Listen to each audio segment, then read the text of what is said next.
Go up. You will not see your taxes increase one single dime. Not your capital gains tax, not your payroll tax, not your income tax, no taxes. Not your income tax, not your payroll tax, not your capital gains taxes, not any of your taxes. Not your payroll tax, not your capital gains tax, not your income tax, no tax. Your taxes will not go up. Because the last thing you need is higher taxes when we're in a recession like this, and you won't get one under an Obama administration. Obama made the centerpiece of his campaign the pledge that taxes would not be raised on anyone making under $125,000 a year. He has since gone back on that promise as well and has proposed new taxes on payroll, energy, home mortgage deductions, and scores of other taxes. He made a pledge. He said, I'm not going to raise taxes on anyone making under $250,000. Is that pledge still active? We are going to let the process work its way through it. So it's not. So it's not. So it's not. We're going to let the process work its way through it. All right? The Senate is looking especially at this issue of capping the deductions for health care that employers and employees now get. That would be an tax increase for many families earning under $250,000, but the president said he was open to it, so that means that the tax pledge he made back in September is no longer operative? Obama said he was going to abolish the Patriot Act. He now vigorously defends it. We saw the same type of flip-flop when it came to warrantless wiretapping of the American people. Look what Obama's done with wiretapping, surveillance. He's brought it to heights even beyond what George Bush, the disgusting levels that he brought it to. So we have more surveillance. Now they're talking about, what is it called, Cybercom, the new Pentagon secret cyber society that's going to be watching over us. To get those terrorists, we got to get those terrorists. So now they'll be invading our privacy even more. So, I mean, it really almost makes you ask the question, would it have been better if we never invented the internet and had to use paper and pencil or whatever? Now Obama is setting up the Cybersecurity Command, which the government admits completely ends the Fourth Amendment and allows President Obama to shut off the internet in the United States whenever he wishes. Indeed, in today's world, acts of terror could come not only from a few extremists in suicide vests, but from a few keystrokes on the computer, a weapon of mass disruption. As part of the new single national security staff announced this week, I'm creating a new office here at the White House that will be led by the cybersecurity coordinator. This new control grid is administered by the Pentagon. They just want to keep tabs on us. So we're turning into a surveillance, wiretapped government state. The government is taking more and more control over our lives. I can stand here today as President of the United States and say without exception or equivocation that we do not torture. Obama made a show of investigating torture, but has ignored the Army's own detailed investigative reports, which name the torturers that the White House memos document were following the directives of Bush and Cheney, the men who are most guilty for issuing the infamous orders.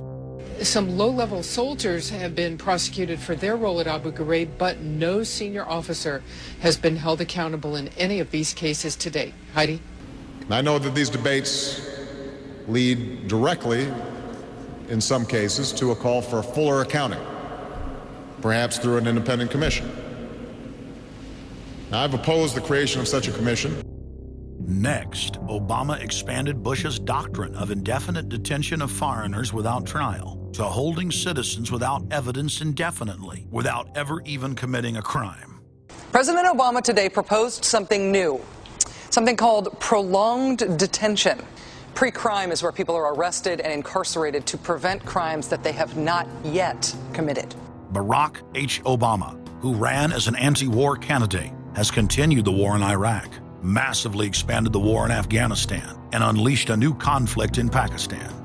Now Obama is promoting the biggest defense budget in history, dwarfing George Bush's war machine. What George Bush has been trying to do as part of his effort to accumulate more power in the presidency is he's been saying, well, I can basically change what Congress passed by attaching a letter saying, I don't agree with this part or I don't agree with that part. I'm going to choose to interpret it this way or that way. That's not part of his power. But this is part of the whole theory of George Bush, that he can make laws as he's going along. I disagree with that. I taught the Constitution for 10 years. I believe in the Constitution, and I will obey the Constitution of the United States. We're not going to use signing statements as a way of doing an end run around Congress.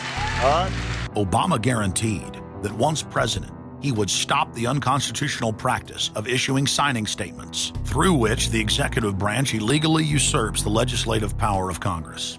Congressman Kucinich, when he introduced his 60 articles of impeachment against Bush Jr., I think one was the signing statements. The form of the resolution is as follows. A resolution, articles of impeachment of George Bush, President of the United States. Resolved, that President George W. Bush be impeached for high crimes and misdemeanors. Article 26, announcing the intent to violate laws with signing statements, and in violation of his constitutional duty under Article 2, Section 3 of the Constitution, to take care that the laws be faithfully executed, has used signing statements to claim the right to violate acts of Congress even before he signs those acts into law. Same analysis would apply to Obama, and a fortiori because he taught constitutional law. He knows better. He's a lawyer licensed to practice law, who, as I am, who took an oath when he was licensed to uphold the Constitution and laws of the United States of America. With his signature on the spending bill also came Obama's first signing statement, a presidential declaration freeing him from following some of the bill's contents. I believe in the Constitution, and I will obey the Constitution of the United States. We're not going to use signing statements as a way of doing an end run around Congress. All right? He also promised that he would call on Congress to take at least 5 days to read new legislation before it was voted on. When there's a bill that ends up on my desk as president, you, the public, will have 5 days to look online and find out what's in it before I sign it, so that you know what your government's doing. But from his first day in power, he has aggressively pressured Congress to quickly pass bills before lawmakers and the public even have a chance to see them. Will state his parliamentary inquiry. Madam Speaker, in order to try to figure out what we're doing, how much damage to the country, I tried to get a copy of the bill. We have out here on the table 2454 that has 1,090 pages in it, but I've understood since debate in here that there's another 300 pages that were added in the middle of the night. My inquiry is, how do I get a copy of the other 300 pages that people on here on the floor hadn't had a chance to read or see? Where do we get that before we cram this down on the American people? Is there somewhere physically in the House of Representatives a copy of what we're voting on?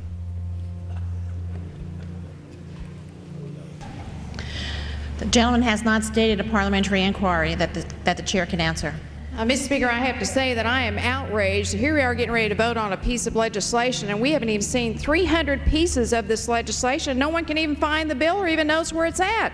Obama swore that he would never put lobbyists or donors in his administration. Treasury Secretary Timothy Geithner appointed Mark Patterson, and this is a former top lobbyist for Goldman Sachs, as his chief of staff. And then last week there was a lot of buzz over William Lynn. He was appointed to the #2 position at the Defense Department. William Lynn, also a former top lobbyist for Raytheon, which is one of the 5 largest defense contractors. He has now broken all previous records by cramming his administration full of contributors and lobbyists who openly write legislation being proposed by the White House. There's a good reason Obama doesn't want to give the people or Congress any time to read the bills. I'm still needing a copy of the other 300 mysterious pages that we don't get to see here. shortly.